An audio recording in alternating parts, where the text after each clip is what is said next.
gliding between shadow and sunlight. The white-tailed deer is America's quiet legend alive in every backyard, forest, and memory. This creature, with its gentle eyes and iconic flash of white, is woven into the very fabric of the continent. From the misty hollows of the Appalachian Mountains to the manicured lawns of suburban America, its story is our story, a tale of survival, adaptation, and an enduring connection to the wild.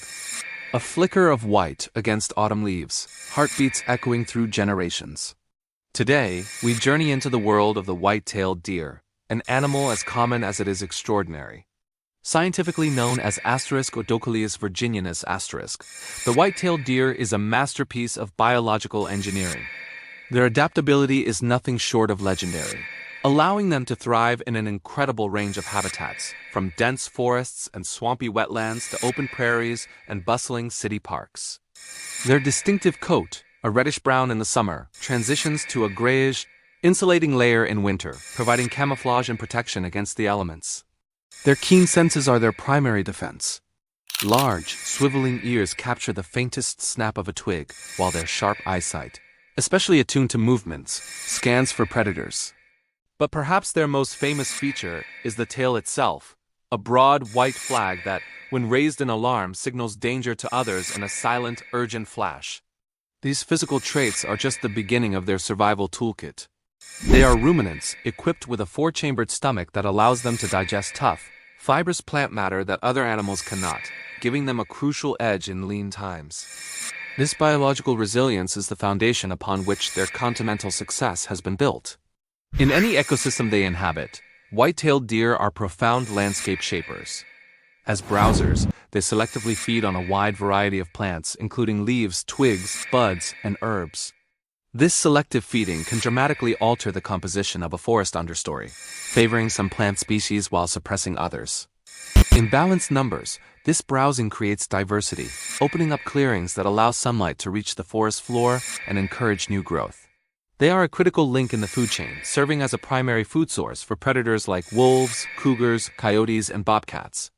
By providing sustenance for these apex and mesopredators, deer help maintain the health and stability of the entire ecological web. Even after death, their carcasses return vital nutrients to the soil, completing a cycle of life that sustains the very forests they call home.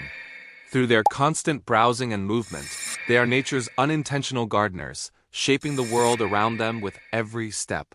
Long before European ships reached American shores, the white-tailed deer was central to the lives of countless Native American tribes. It was far more than just an animal. It was a source of sustenance, a provider of materials, and a figure of deep spiritual significance. Every part of the deer was used with reverence. Its meat provided essential protein. Its hide was tanned into soft buckskin for clothing and shelter, and its bones and antlers were meticulously crafted into tools, needles, and ceremonial objects. For early European settlers struggling to survive in a new and often unforgiving land, the deer was a lifeline. It represented a ready source of food and tradable goods, and learning to hunt it was a crucial skill for colonial survival. This tradition of the hunt has continued through the centuries, evolving into a deeply ingrained cultural practice for millions of Americans, a ritual that connects them to the land, their heritage, and the fundamental cycles of nature. The white-tailed deer's presence extends far beyond the physical realm, galloping through our collective imagination in folklore, art, and myth. In many Native American stories, the deer appears as a gentle, graceful messenger, a symbol of intuition, sensitivity, and a connection to the spiritual world. It often represents a guide, leading heroes on transformative journeys or offering wisdom to those who listen. This reverence is mirrored in countless works of art, from ancient petroglyphs etched into rock faces to modern wildlife paintings that capture its serene beauty.